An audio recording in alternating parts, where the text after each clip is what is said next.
தென்காசி மாவட்டம் சங்கரன்கோவில் திருவேங்கடம் சாலையில் அதிவேகமாக சென்ற பள்ளி வேனை தடுத்து நிறுத்தி கேள்வி கேட்ட சலவை தொழிலாளியை ஓட்டுநர் கண்மூடித்தனமாக தாக்கிய சம்பவம் அதிர்ச்சியை ஏற்படுத்தியுள்ளது. அந்த காட்சிகளை பார்க்கலாம்.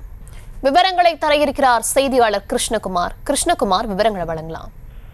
நிச்சயமாக தென்காசி மாவட்டம் சங்கரன்கோவில் திருவேங்கடம் சாலையில நகராட்சி அலுவலகம் முன்பு நேற்று மாலை சலவை தொழிலாளி ஐயனார் என்பவர் சாலையில போயிட்டு இருக்கும்போது ஒரு தனியார் பள்ளி வாகனம் வேகமாக போனதாகவும், அந்த வாகனத்தை நிறுத்தி ஏன் இவ்வளவு வேகமாக நீ போன, குழந்தைகளோட மெதுவா போக வேண்டியதானே அப்படின்னு சொல்லி கேட்டதாகவும் கூறப்படுகிறது.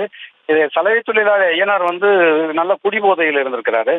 இதுக்கிடையில இவருக்கு பள்ளி வாகனத்தினுடைய வேன் டிரைவருக்கும் இந்த ஐயனாருக்கும் இடையே வாக்குவாதம் முற்றின நிலையில வாகனத்தினுடைய டிரைவர் ஓட்டுநர் ஐயனாரை சலவை தொழிலாளி ஐயனாரை கடுமையான தாக்குன ஒரு வீடியோ தற்போது வெளியாகி வைரலாகி வருகிறது.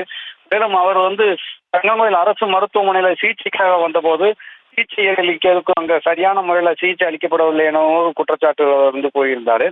மேலும் சங்கரன்கோவில் நகர காவல்துறை ஒழுக்கமில்ல, காவல்துறையினர் ஒழுக்கமில்லாத ஒரு நிலையிலும் இருக்குது அப்படிங்கிற ஒரு குற்றச்சாட்டையும் கொடுத்திருந்தாரு. நேற்று நடந்த சம்பவம் திருவேங்கடம் சாலையில ஒரு பரபரப்பையும் பதத்தையும் ஏற்படுத்தி இருக்கிறது. விவரங்களுக்கு நன்றி கிருஷ்ணகுமார்.